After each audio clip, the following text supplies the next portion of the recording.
Hello കൂട്ടുകാരെ, നമസ്കാരം. Real ഫാമേഴ്സിൻ്റെ മറ്റൊരു വീഡിയോയിലേക്ക് സ്വാഗതം. ഇന്ന് നമ്മൾ പരിചയപ്പെടുത്താൻ പോകുന്നത് ശീതകാല പച്ചക്കറി വിളകളിൽ ഒന്നായ കോളിഫ്ലവറാണ്. ഞാൻ നവംബർ മാസം ആദ്യം തന്നെ കോളിഫ്ലവർ തൈകൾ വെച്ചിരുന്നു. കഴിഞ്ഞ വർഷം എനിക്ക് ശീതകാല പച്ചക്കറികൾ നടുന്നതിൽ സമയം താമസിച്ചതിനാൽ കുറച്ച് പ്രശ്നങ്ങൾ നേരിടേണ്ടി വന്നു. ആയതിനാൽ ഇപ്രാവശ്യം നല്ല രീതിയിൽ അത് കാൽക്കുലേറ്റ് ചെയ്താണ് ഞാൻ തൈകൾ നട്ടത്.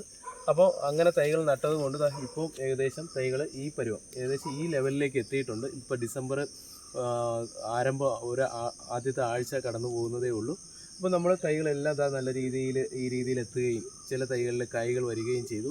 ഇത് തന്നെയാണ് നമുക്ക് ഏറ്റവും വലിയ സന്തോഷം.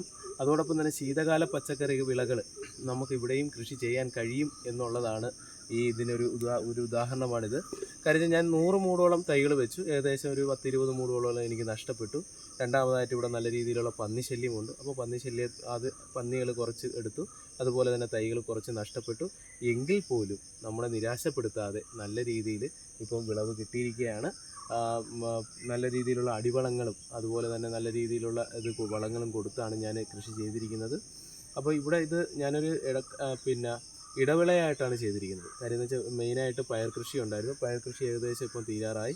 അതിനോടൊപ്പം തന്നെ ചീര ഉണ്ടായിരുന്നു. അതിനോടൊപ്പം തന്നെയാണ് ഈ കോളിഫ്ലവർ ചെയ്തിരുന്നത്. അപ്പോൾ കോളിഫ്ലവർ ഇപ്പോൾ നമുക്ക് ഒരു കായ്ഫലത്തിലേക്ക് എത്തിത്തുടങ്ങിയിരിക്കുകയാണ്. ചില ചെടികൾ മൊട്ടിട്ട് തുടങ്ങിയിട്ടുണ്ട്. അപ്പം അടുത്ത നമ്മൾ വിളവെടുക്കുന്ന ഒരു വീഡിയോ നമുക്ക് തീർച്ചയായിട്ടും ചെയ്യാം. അപ്പോൾ അതിനു മുന്നേ നമുക്ക് ഈ കായ്കളൊക്കെ ഒന്ന് കാണണ്ടേ. ഇത് കണ്ടോ, നമ്മളെ കോളിഫ്ലവറിൽ മൊട്ടിട്ടിരിക്കുകയാണ്. ഇതിനിപ്പം നല്ല രീതിയിൽ അതിൻ്റെ പൂർണ്ണ വളർച്ച എത്തിയ ശേഷം നമുക്ക് വിളവെടുക്കാവുന്നതാണ്. അപ്പോൾ നമ്മൾ ചിന്തിക്കേണ്ടത് മാരകമായിട്ടുള്ള വിഷങ്ങൾ അടിച്ച് വരുന്ന നമ്മുടെ ഈ പച്ചക്കറികളെക്കാളും എന്തുകൊണ്ടും ഏറ്റവും നല്ലത് നമ്മൾ നട്ടു വളർത്തുന്ന കോളിഫ്ലവർ തന്നെയാണ്. അപ്പോൾ നമ്മൾ ചെയ്യേണ്ടത് നമ്മുടെ അടുക്കളത്തോട്ടത്തിൽ ഒരു 5 തൈകളെങ്കിലും നമ്മൾ ചെയ്യുക. ഇതിന് ചെയ്യേണ്ട ഒരു കാര്യം എന്ന് വെച്ച് കഴിഞ്ഞാൽ ഇതിൻ്റെ കാലാവസ്ഥയ്ക്ക് അനുയോജ്യമായ സമയങ്ങളിൽ കൃത്യനിഷ്ഠയോടുകൂടി നമ്മൾ ശീതകാല സമയം തുടങ്ങുമ്പോൾ തന്നെ തൈകൾ വയ്ക്കുക. തൈകൾ വെച്ച് കഴിഞ്ഞാൽ ഇതേപോലെ നമുക്ക് കായ്ഫലം ഉണ്ടാവും. ഏകദേശം എനിക്ക് തോന്നുന്നു ഒരു ജനുവരി ആദ്യം തന്നെ എനിക്ക് ഈ വിളവെടുക്കാൻ കഴിയും. അങ്ങനെ എടുക്കുമ്പോൾ തീർച്ചയായിട്ടും ഞാനത് വീഡിയോ അപ്ലോഡ് ചെയ്യുന്നതാണ്.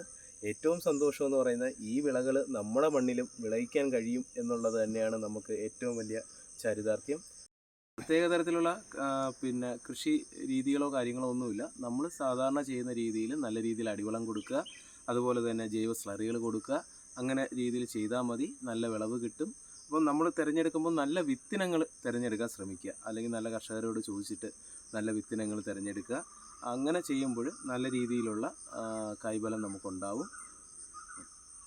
പുതിയൊരു കൃഷിയും പുതിയൊരു അറിവുമായി വീണ്ടും വരാം. അതുപോലെ എല്ലാവരും സന്തോഷമായിരിക്കുക. നന്ദി, നമസ്കാരം.